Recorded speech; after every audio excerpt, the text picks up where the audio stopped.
తుంగతుర్తి మండల కేంద్రంలో భారత జనతా పార్టీ ఆధ్వర్యంలో ఏర్పాటు చేసిన నిరసన కార్యక్రమానికి ముఖ్య అతిథిగా విచ్చేశారు మాజీ ఎంపీ బూరా నరసయ్య గౌడ్. మాట్లాడుతూ కాంగ్రెస్ పార్టీ గ్యారంటీల గారడి 6 అబద్ధాలు 66 మోసాలు మాయమాటలు చెప్పి ప్రజలను మోసం చేసి ఓట్లు వేయించుకుని గెలిచి ప్రజలకిచ్చిన హామీలు అభివృద్ధిని నట్టెట్ట ముంచారని, రేపు జరగబోయే ఎలక్షన్స్ లో ప్రజలు ఖచ్చితంగా ఓట్ల రూపంలో బుద్ధి చెబుతారన్నారు.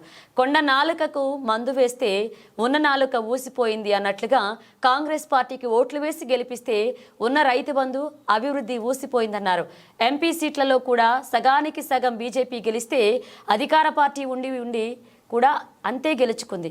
కాబట్టి తెలంగాణ అభివృద్ధి బీజేపీ పార్టీతోనే సాధ్యమవుతుంది అన్నారు.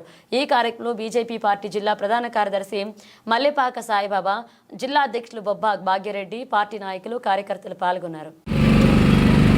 బీజేపీ పార్టీ తరఫున తుంగతుర్తి నియోజకవర్గంలో భారీ ఎత్తున బైక్ ర్యాలీ మరియు మీటింగ్ ఏర్పాటు చేయడం జరిగింది.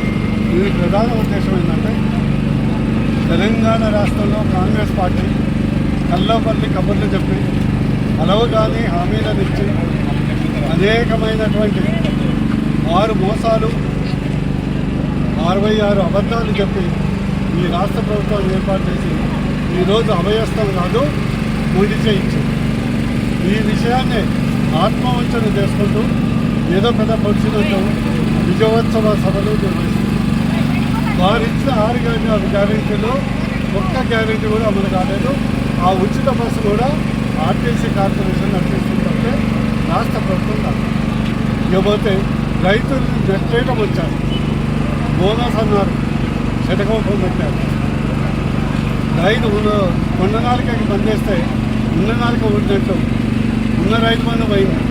రైతు భరోసా లేదు, కూలీలకు లేదు, కౌలు రైతులకు లేదు, బిడ్డలకు 500 బోనస్ లేదు, మహిళలకు 2500 పెన్షన్ లేదు, 4000 పెన్షన్ లేదు, వికలాంగులకు 6000 పెన్షన్ లేదు, తులం బంగారం లేదు.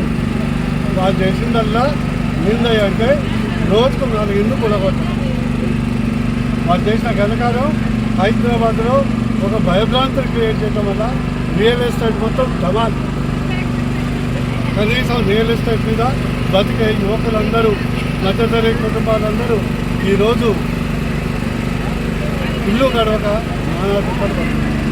ఈరోజు కాంగ్రెస్ వచ్చింది, హస్తదరిద్రం తెలంగాణకు పట్టింది. ఒకప్పుడు తెలంగాణ రాష్ట్రం దేశంలో 2వ అతిపెద్ద పరికల్పన ఉన్న రాష్ట్రాన్ని ఒక బీమారు రాష్ట్రంగా మార్చిన ఘనత కాంగ్రెస్ ప్రభుత్వాన్ని.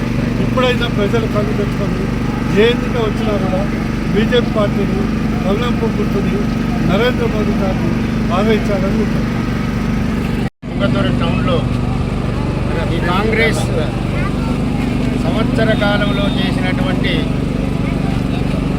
ఏదైతే అబద్ధాలు ఉన్నాయో ఆ అబద్ధాలన్నింటినీ కూడా ఎండగట్టడం కొరకు మన భారతీయ జనతా పార్టీ ఆదేశాల మేరకు మన నాయకులు డాక్టర్ బూరా నరసయ్య గౌడ్ గారు, మాజీ పార్లమెంట్ సభ్యులు గారితో పాటుగా రావడం జరిగింది.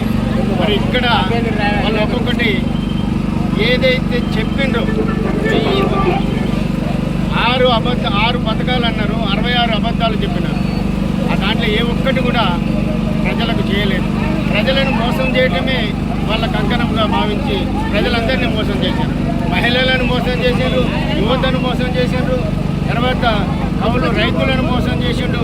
ప్రతి వాళ్ళను కూడా మోసం చేసినటువంటి ఘనత మన రేవంత్ రెడ్డి గారిదని సందర్భంగా తెలియజేస్తున్నాం. మరి అదేవిధంగా ఎవరైతే ఉన్నారో దళిత బంధును ఇస్తామని చెప్పేసి దళిత బంధువులు కూడా 10 లక్షల నుంచి 15 లక్షలు ఇస్తానని చెప్పిండు, అది కూడా ఇవ్వలేదు. మరి రైతు బంధు 10,000 నుంచి 15,000 ఇస్తానన్నాడు, అది ఇవ్వలేదు. కౌలు రైతులకు 12,000 రూపాయలు 15,000 రూపాయలు ఇస్తానని అది కూడా ఇవ్వలేదు. మరి ఏ ఒక్కటి కూడా అమలుపరచలేటువంటి ప్రభుత్వం ఏదైనా ఉన్నది అని అంటే కాంగ్రెస్ ప్రభుత్వం అనే సందర్భంగా తెలియజేస్తుంది. కాంగ్రెస్ ప్రభుత్వం అంటేనే దేశం మొత్తంలో కూడా అబద్ధాలు చెప్పి పైకి వచ్చేటువంటిది, అబద్ధాలు చెప్పి అధికారంలోకి వచ్చేటువంటి పార్టీ ఏదైనా ఉంది అంటే కాంగ్రెస్ పార్టీ. అదొకటే కాదు, కాంగ్రెస్ పార్టీ కుటుంబ పాలన. మరి అంతకుముందు ఉన్న టీఆర్ఎస్ పార్టీ కుటుంబ పాలన.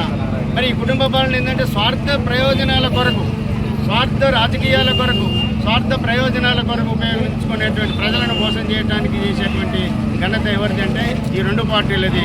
మరి ఇప్పుడు ఉన్నటువంటి పార్టీని మేము ఒకటే చెప్తున్నాం, భారతీయ జనతా పార్టీ నరేంద్ర మోడీ గారి ఆధ్వర్యంలో ఖచ్చితంగా రాబోయేది భారతీయ జనతా పార్టీ అధికారంలోకి వస్తుందని ప్రజలందరికీ కూడా మేము ఇంటింటికి వాడవాడకు చేసేటువంటి అభియోగాల మీద